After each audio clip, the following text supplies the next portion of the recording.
Hello viewers, welcome to Madhumita রান্নাঘর। আজকে আমি মাছের আরেকটি রেসিপি নিয়ে এসে হাজির হয়েছি, তেলকুই। আমরা সকলেই নিজেদের মতো এই তেলকুই বানিয়ে থাকি। আমি কিভাবে বানাবো আজকে সেটাই আপনাদের সাথে শেয়ার করব। 4 পিস মতো কই মাছ নিয়েছি। তাতে প্রথমে হাফ টিস্পুন মতো নুন আর হাফ টিস্পুন মতো হলুদ গুঁড়ো দিয়ে ভালো করে মাছটাকে প্রথমে মাখিয়ে নেব।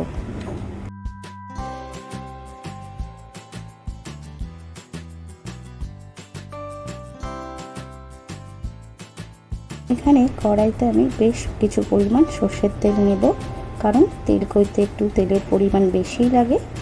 তেলটা ভালো করে গরম হলে মাছগুলোকে একটা একটা করে দিয়ে ভেজে নেব। 1 মিনিট ভালো করে ভাজা হয়ে গেলে এই মাছগুলোকে একটা একটা করে উল্টে দিলাম। এই মাছ বেশি ভাজবো না, কারণ এই মাছগুলো তাড়াতাড়ি শক্ত হয়ে যায়। হালকা ফ্রাই করে মাছগুলোকে আমি একটি অন্য পাত্রে তুলে নিলাম। এরপর মিক্সির ছোট বাটিতে একটা বড় সাইজের পেঁয়াজ আর তার সাথে একটা মাঝারি সাইজের টমেটো কুচি আর তার সাথে 3টে কাঁচা লঙ্কা দিয়ে ভালো করে এর একটা মিহি পেস্ট করে নেব। দেখুন, পেস্টটা আমার একদম তৈরি হয়ে গেছে। এরপর কড়াইতে হাফ টিস্পুন মতো কালো জিরে ফোড়ন দিয়ে কয়েক সেকেন্ড নেড়ে নেব, কারণ কালো জিরে একটা সুন্দর গন্ধ বেরোয়। এরপর পেঁয়াজ আর টমেটো পেস্টটা এর মধ্যে দিয়ে দিলাম। এবার 7-8 মিনিট ধরে আমি এটাকে ভালো করে কষিয়ে নেব, যতক্ষণ না পেঁয়াজের রঙটা লাল হয়ে আসে আর তেলটা এর মধ্যে থেকে ছেড়ে যায়।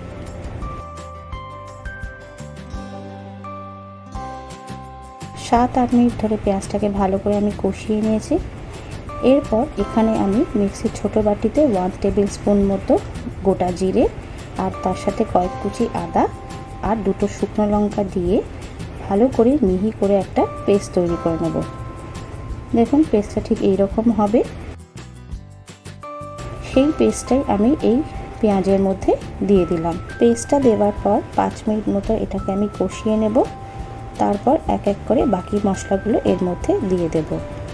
1 টিস্পুন মতো কাশ্মীরি লঙ্কার গুঁড়ো আর তার সাথে 1 টিস্পুন মতো হলুদ গুঁড়ো আর দিয়ে দিলাম 1 টিস্পুন মতো নুন আর মিক্সির বাটিগুলা জলটা এর মধ্যে দিয়ে আমি 8-9 মিনিট মতো মশলাটাকে ভালো করে কষিয়ে নেব, যতক্ষণ না এর থেকে তেলটা ছেড়ে যায়।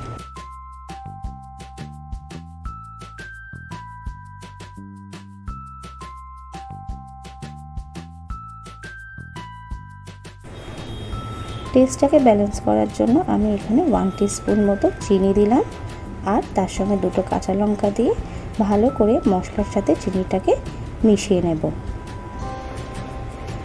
ভালো করে মশলা কষানোর পর এর মধ্যে আমি 2 কাপ জল দিয়ে দিলাম। গ্যাসের ফ্লেমটাকে জোরে করে আমি এটাকে ঢাকা দিয়ে ভালো করে ফুটিয়ে নেব। ঢাকা দিয়ে গ্যাসের ফ্লেমটাকে জোরে করে দিয়েছিলাম। দেখুন, ঝোলটা ভালোভাবে ফুটে উঠেছে।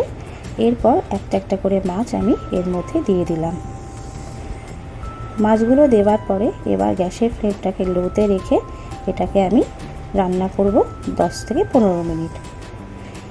10-15 মিনিট হয়ে গেছে। দেখুন, ঝোলটা অনেকটা শুকিয়ে এসছে। যে যেরকম ঝোল পছন্দ করেন সেই হিসেবেই আপনারা ঝোলটা রাখবেন। আমার আজকের তেলকুই একদম রেডি হয়ে গেছে। আমার আজকের এই রেসিপিটি যদি আপনাদের ভালো লাগে নিশ্চয়ই একটা লাইক দেবেন আর আমার নিত্য নতুন রেসিপির আপডেটটা পাওয়ার জন্য মধুমিতা রান্নাঘরকে সাবস্ক্রাইব করবেন। ডেসক্রিপশনে আমার ফেসবুক পেজের লিঙ্ক দেওয়া আছে, আপনারা ওখানেও আমাকে ফলো করতে পারেন। আজকের মতো বিদায় নিচ্ছি।